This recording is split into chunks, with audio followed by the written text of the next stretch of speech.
राधे राधे दोस्तों, जय श्री कृष्णा। सबसे पहले तो आप सभी को गुरु पूर्णिमा की बहुत सारी शुभकामनाएं। आषाढ़ मास की पूर्णिमा, जिसे हम गुरु पूर्णिमा या फिर आषाढ़ी पूर्णिमा के नाम से जानते हैं, इस दिन भगवान विष्णु के साथ ही अपने गुरु के पूजन करने का भी विशेष दिन होता है, क्योंकि गुरु के सानिध्य के बिना हमें ज्ञान की प्राप्ति नहीं होती है। क्या गलत क्या सही, इसका अंतर हमें गुरु ही सिखाते हैं। सही मार्ग पर चलना और सही मार्ग पर अग्रसर होते रहना, यह हमारे गुरु ही सिखाते हैं। जीवन में भगवान के बाद गुरु का सबसे महत्वपूर्ण स्थान माना जाता है, क्योंकि गुरु के बिना मनुष्य के जीवन में कोई सही मार्ग नहीं दिखाई देता है। इसलिए गुरु पूर्णिमा का यह विशेष दिन अपने गुरु को समर्पित होता है, उनके प्रति कृतज्ञता व्यक्त करने का दिन होता है। और गुरु पूर्णिमा का यह दिन व्यास पूर्णिमा के नाम से भी जाना जाता है, क्योंकि इस दिन श्री व्यास जी का आविर्भाव दिवस मनाया जाता है। वेद व्यास जी भगवान के अंश थे। उन्होंने हमारे अनेक शास्त्र लिखे, चारों वेद, पुराण, उपनिषद, महाभारत, श्रीमद् भागवत जैसे ग्रंथों की रचना की, सबका संकलन किया और हमारी वैदिक संस्कृति को एक मार्ग दिखाया। इसलिए उन्हें परम गुरु के स्वरूप में पूजते हुए उनके नाम पर हम गुरु पूर्णिमा का यह पर्व मनाते हैं। तो चलिए, आज की गुरु पूर्णिमा के उपलक्ष्य में हम भगवान श्री कृष्ण के जीवन में गुरु और शिष्य की एक सुंदर कथा का श्रवण करते हैं। आइए सुनते हैं। पर उससे पहले यदि आप हमारे चैनल पे नए हैं तो प्लीज़ चैनल को सब्सक्राइब कर लीजिए, बेल आइकन प्रेस कर दीजिए और एक लाइक कर दीजिए। चलिए सुनते हैं।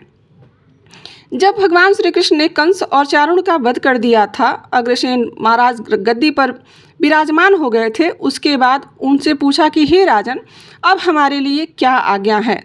तब महाराजा अग्रसेन ने कहा कि हे कृष्ण, आपके सानिध्य में रहकर मेरे सभी कार्य संपन्न हो चुके हैं, सिद्ध हो गए हैं। मेरे लिए अब कोई वस्तु दुर्लभ नहीं रह गई है।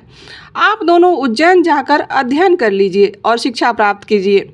अब राजा की आज्ञा पाकर बलराम जी और भगवान श्री कृष्ण शिक्षा प्राप्ति के लिए संदीपनी मुनि के आश्रम में चले गए। वहाँ जाकर संदीपनी मुनि को उन्होंने अपना गुरु स्वीकार किया और वहीं पर उन्होंने अपने गुरुकुल में उनको रहने का स्थान दिया और वह वहाँ रहने लगे।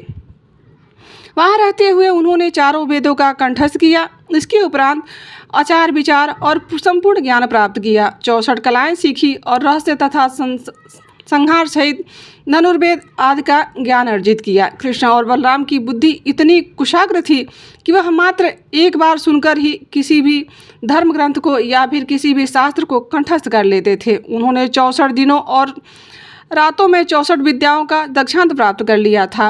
उन दोनों के इन असंभव और अलौकिक कृत्य को देखकर संदीपनी मुनि ने सोचा कि लगता है कि इन दोनों के रूप में सूर्य और चंद्रमा ही यहाँ पर आ गए हैं। इस प्रकार सोचते हुए वह अपने शिष्यों के साथ स्नान करने के लिए चले गए। उन्होंने साथ में उनके शिष्य बलराम और भगवान श्री कृष्ण भी गए थे। अब संदीपनी मुनि ने सभी शिष्यों के साथ स्नान करके जब वापस आश्रम की तरफ आ रहे थे, तब तक भगवान श्री कृष्ण और बलराम जी ने अपनी शिक्षा पूर्ण कर ली थी। और यह शिक्षा की समाप्ति पर गुरु दक्षिणा देने का जब समय आया, तब उन्होंने कहा कि हे गुरुवर, आप हमसे कोई भी दक्षिणा मांग सकते हैं।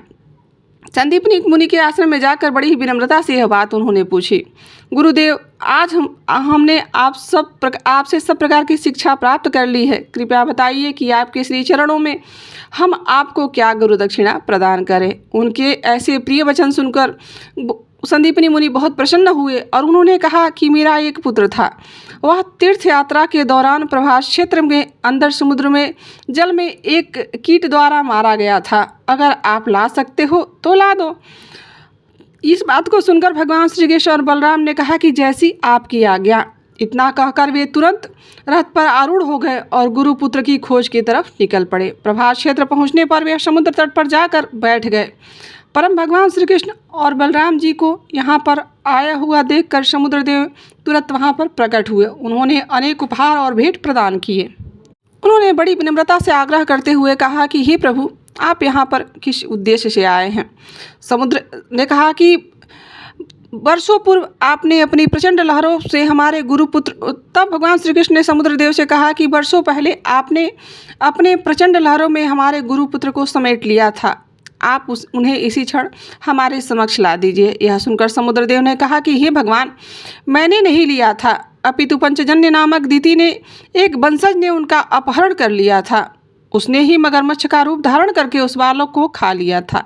एक दैत्य, एक शंख के आकार का दैत्य जो इस जल में भ्रमण करता है। यह सुनकर भगवान श्री कृष्ण ने समुद्र की गहराइयों में छलांग लगा दी और पंचजन्य का वध कर दिया। लेकिन उस असुर के उदर में भी उन्हें अपना गुरुपुत्र दिखाई नहीं दिए। तब भगवान श्री कृष्ण ने उस पंचजन्य शंख को लिया और उसे अपने रथ पर वापस लेकर आ गए। इसके बाद उन्होंने बलराम जी के साथ यमराज की नगरी में प्रवेश कर दिया। वहां पहुंचते ही श्री कृष्ण ने जोर से अपना पंचजन्य शंख बजाया और यमराज जी को तुरंत अपने दोनों स्वामी कृष्ण और बलराम की आने की जब सूचना प्राप्त हुई तो वह तुरंत वहां पर उपस्थित हो गए।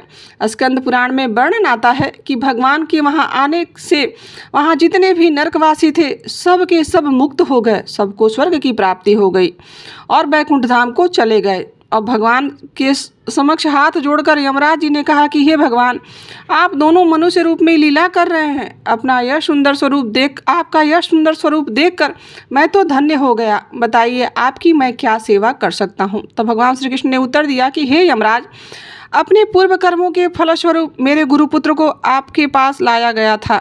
मेरी आज्ञा है कि आप उन्हें तुरंत लौटा दीजिए। यह सुनकर यमराज जी ने कहा कि जैसी आपकी आज्ञा प्रभु। इतना कहकर यमराज जी ने तुरंत ही मुनिपुत्र को लेकर वहां पर आए और उन्होंने उसके बाद भगवान की पूजा अर्चना की और फिर उन्हें लौटा दिया। फिर वहाँ से लौटकर भगवान श्री कृष्ण और बलराम गुरुपुत्रों को लेकर जब अपने गुरुकुल में वापस आए, अपने गुरु को उनका पुत्र देते हुए भगवान श्री कृष्ण ने कहा कि हे गुरुवर, आप अपने पुत्र को स्वीकार कीजिए और इसके अलावा भी हम आपको दक्षिणा में कुछ और भी देना चाहते हैं। तब संदीपनी ऋषि ने कहा कि पुत्रों, आप दोनों ने गुरु के प्रति एक शिष्य के कर्तव्य को बहुत अच्छी तरह से निर्वाह किया है। जिस गुरु के तुम जैसे शिष्य हो उसे और क्या दक्षिणा चाहिए।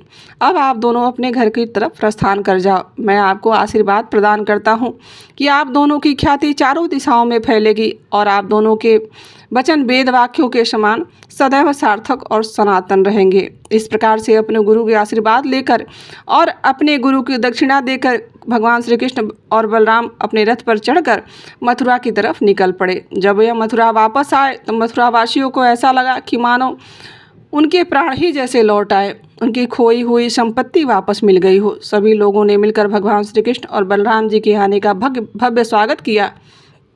इस प्रकार भगवान श्री कृष्ण ने अपने स्वयं के आचरण द्वारा हमें यह सिखाया है कि किस प्रकार से प्रत्येक मनुष्य के जीवन में एक गुरु का होना कितना महत्वपूर्ण है। उनके शरणागत होकर उनसे विद्या ग्रहण करना, उनसे ज्ञान प्राप्त करना अत्यंत ही आवश्यक होता है। लेकिन वर्तमान समय में हम यह देखते हैं कि सबसे बड़ा प्रश्न यह है कि आखिर गुरु किसे समझा जाए। क्या गुरु के कोई विशेष लक्षण होते हैं? क्या कोई विशेष योग्यता होती है जिसे हम पहचान सके? वास्तविक में गुरु क्या है? असली गुरु कौन है? इस कलयुग में जब अधर्म स्वयं की एक गुरु बनकर चारों ओर घूम रहा है, धर्म के नाम पर अनेक पाखंड, झूठ और भ्रम फैलाए जा रहे हैं, ऐसे में वास्तविक गुरु की पहचान कैसे की जाए? अगर आप यह जानना चाहें तो दोस्तों, यह थी गुरु पूर्णिमा से जुड़ी हुई एक बहुत ही सुंदर सी कथा। आशा करती हूँ कि यह वीडियो आपको अच्छी लगी होगी और यहाँ तक बने रहने के लिए आप सभी का दिल से आभार।